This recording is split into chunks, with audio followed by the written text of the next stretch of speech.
variety of topics, but tonight it means what's going to happen next with Obamacare. For more than a year, Donald Trump has vowed to repeal and to replace that unpopular law. Now he says he may keep some elements of it in place. Either way, though, President Obama's signature law isn't working as promised, and virtually everyone agrees on that. The question is why, and what does it mean? Joining us now is Obamacare architect Dr. Emanuel. Dr. Emanuel, thanks a lot for joining us. I appreciate it. It seems to me that Obamacare is the biggest piece of social reorganization passed in my lifetime, and yet it has never, so far as I know, had majority support, or never a strong majority support from beginning until now. Starting just at the very beginning, shouldn't you get... I've never seen a poll that suggests the majority of Americans support Obamacare, so shouldn't you get buy-in from the public before reorganizing their health care? The public likes many of the provisions. You poll, keeping your child on your parent's plan till age 26, almost 80% of the public likes that. Yeah, no pre-existing disease exclusions. Almost 75% of the public likes that.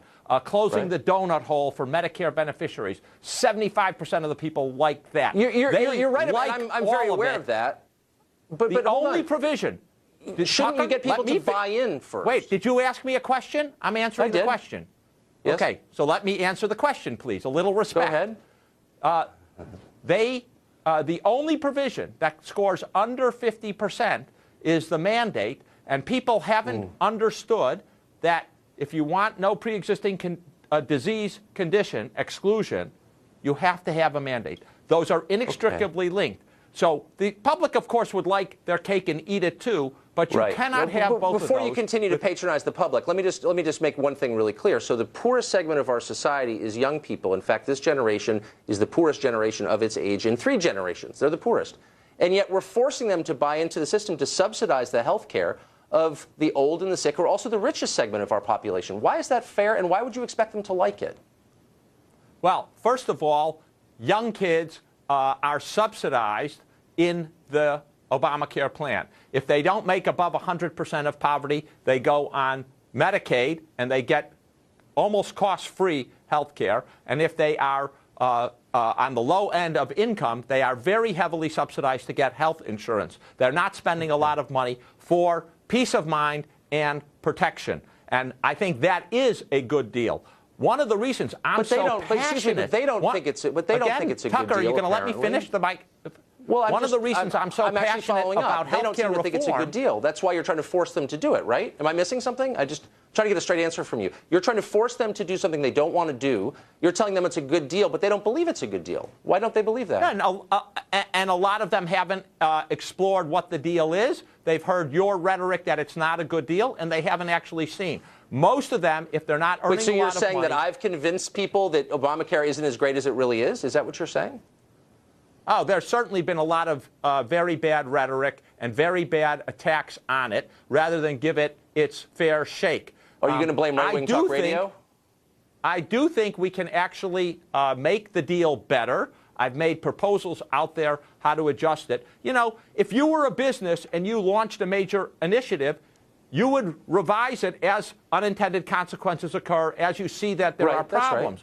The problem here is Congress hasn't allowed us to make those mid-course adjustments for 6 years. And that's a serious problem with the workings of the machine. I get it. Are you going to let me finish an answer? Or you keep interrupting me like I'm not your guest. Treat me like your guest. I've let you finish. Let me just say this, though, to add to what you said. The president began this with a joint speech to a joint session of Congress in 2009 in which he said Obamacare will be the end of the discussion of how to organize health care in this country. I was sitting right there, and he said that. He promised us that it would be perfect upon arrival. Shouldn't someone at least acknowledge that that wasn't true before we move on to the next iteration of Obamacare? Are we just going to keep lying and hope nobody notices? That is totally untrue statement. The president never thought it was going to be perfect upon arrival. Do you want me to read you the quote? We live in a democracy. No legislation is perfect. All of us who worked on it knew that when it was finished, there were issues we would have to address down the line, that we would learn about problems, and we'd have to fix them. Congress just was, the Republicans were totally intransigent about fixing problems as they arose. We all watched this happen, and I'm sorry, you would have much more credibility if you would just say, you know, we were kind of wrong about some things. You can't keep your doctor. It's more expensive than we thought it was going to be. Healthy people have to subsidize it. Instead, Actually, you blame it's the right not more wing expensive and than we Republicans thought. in Congress Could you that show passed my? on a party Could you line please vote. show my this slide, is sad, Tucker? and I would expect more from someone Tucker, who's an eminent doctor. Show honestly. my slide. Tucker, Show your slide. the slide I gave you to put up here.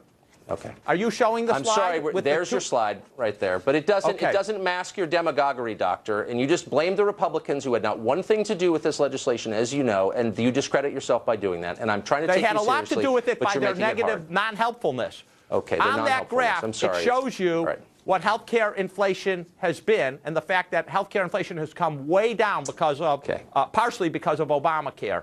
And that difference between the two curves is $4,000 for a family. That's important savings that are the president made possible. In fact, it's the same story. It's a great deal. You're just too dumb.